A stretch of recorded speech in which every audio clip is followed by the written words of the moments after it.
Chapitre 2, facteurs cinétiques, classe SV.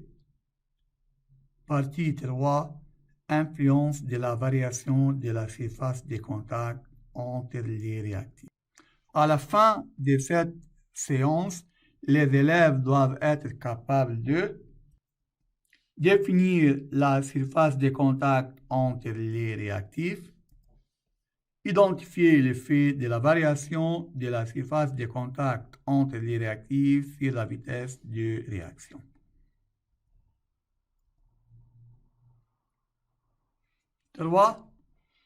Alors, le troisième facteur, surface de contact entre les réactifs.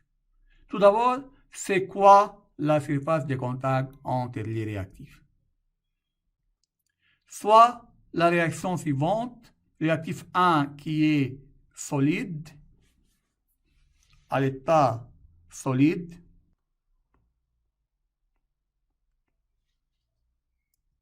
plus le réactif D qui est une solution aqueuse ou liquide. Seulement dans cette réaction, seulement les particules à la surface du cube, c'est-à-dire des réactifs à l'état solide, sont en contact direct avec les particules du réactif D qui est le liquide ou la solution aqueuse.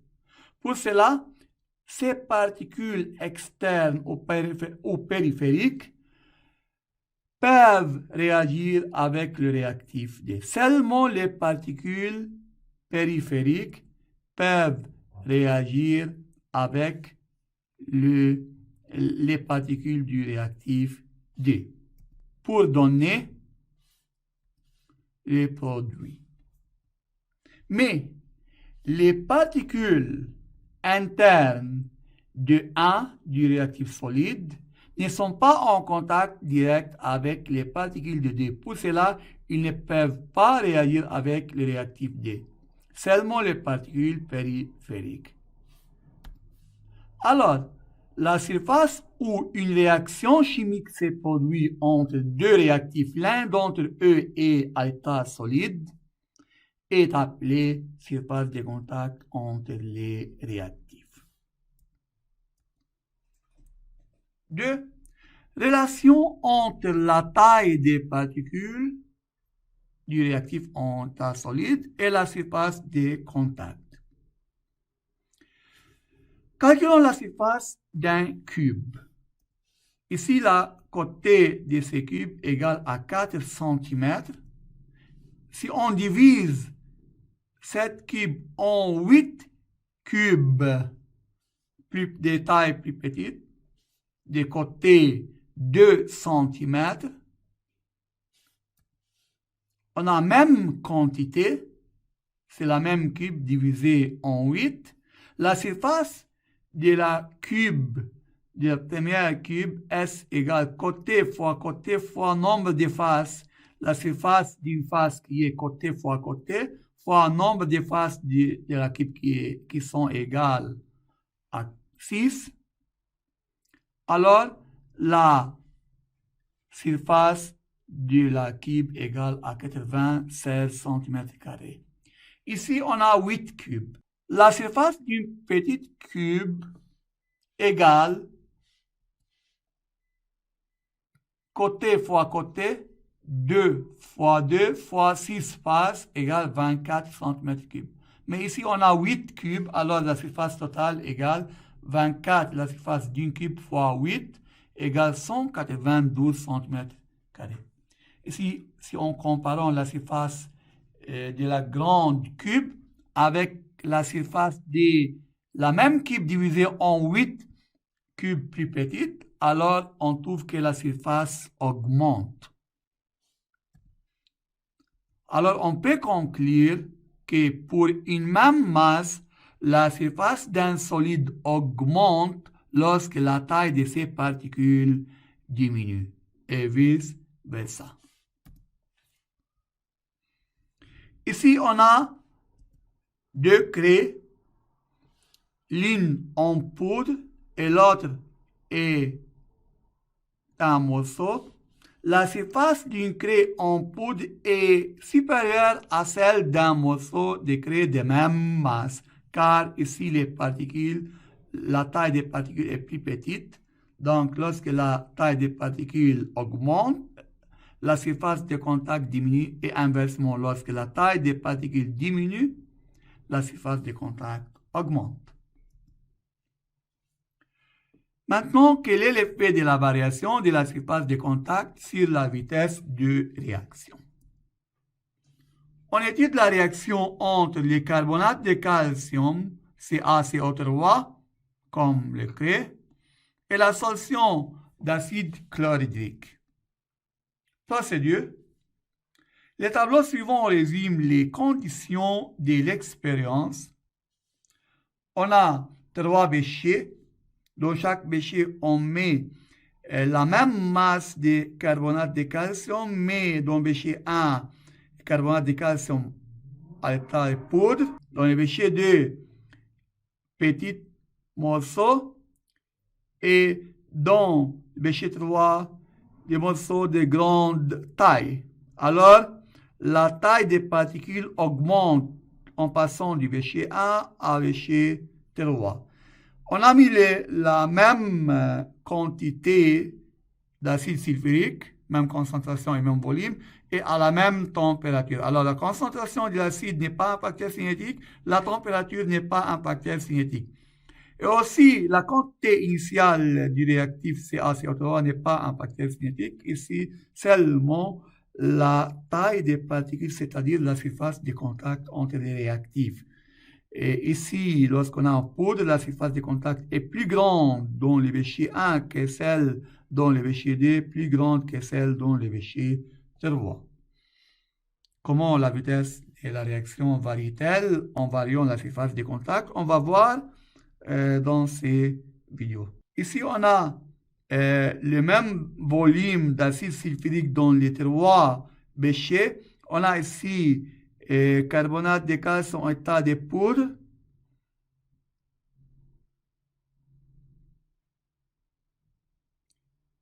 Ici, carbonate de calcium de taille plus grande et ici de taille aussi plus grande que bécher 2. On met tout d'abord les carbonates de calcium de grande taille dans le bécher 3.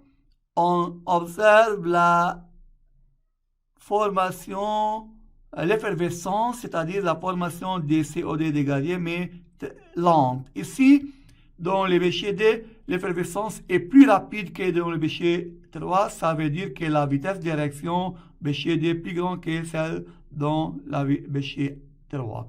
Dans le bécher 1, où les carbonates de calcium en état de poudre, l'effervescence est très rapide, alors la vitesse est plus rapide dans le bécher 1 que dans le bécher 2 que dans le bécher 3. Pourquoi? Car la surface de contact entre réactifs dans le bécher 1 plus grande que celle dans le bécher 2, plus grande que celle dans le bécher 3. Alors on peut conclure que lorsque la surface de contact augmente, la vitesse de réaction augmente. Alors, observation. L'effervescence dans le bécher 1 plus grande que celle dans le bécher 2, plus grande que celle dans le bécher 3. Interprétation. L'équation de la réaction entre l'acide chlorhydrique et le carbonate de calcium est CaCO3, c'est le carbonate de calcium, plus 2HCl, l'acide chlorhydrique, donc CaCl2 plus H2O plus CO2 gaz, dégagement de CO2. C'est l'équation non ionique. Le dégagement de CO2 gazé provoque l'effervescence observée dans les 3 béchers pendant la réaction.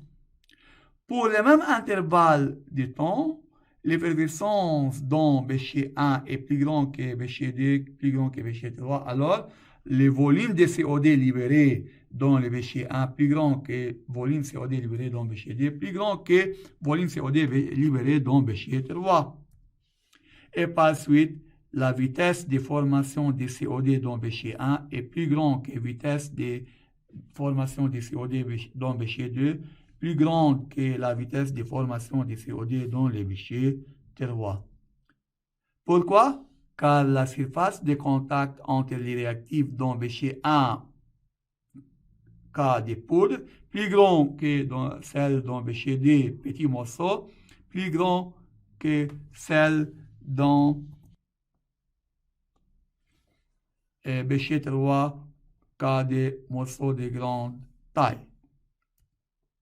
Conclusion, lorsque la surface de contact entre les réactifs augmente, la vitesse de réaction augmente et vice-versa.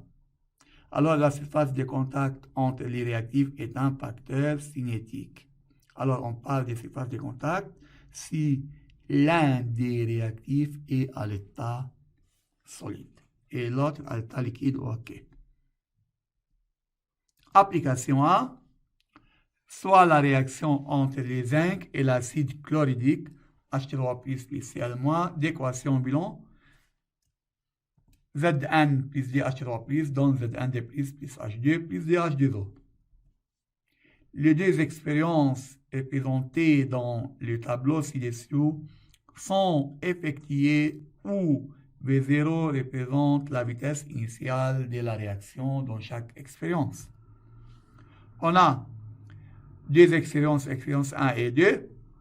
On a la même concentration initiale d'acide, c'est-à-dire des ions H3+, même volume et même concentration initiale. Alors, la concentration initiale de H3+, n'est pas un facteur cinétique. Même température, alors la température n'est pas un facteur cinétique. Même masse, c'est-à-dire même nombre de moles initial de Zn, mais dans l'expérience 1, on a mis grenaille de zinc, mais dans les bêchers D, ou expérience D, on a zinc en poudre.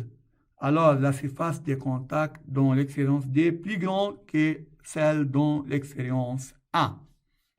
Pour cela, la vitesse de la réaction dans l'expérience D est plus grande que la vitesse initiale dans l'expérience 1. Alors, V0D plus grand que V01. C'est la question, comparer V01 et V02. Solution.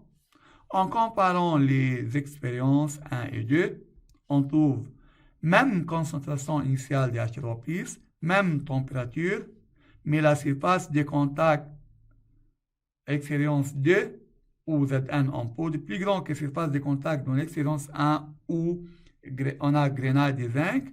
Alors, vitesse initiale 2 plus grand que vitesse initiale 1 car la surface de contact entre les réactifs est un facteur cinétique.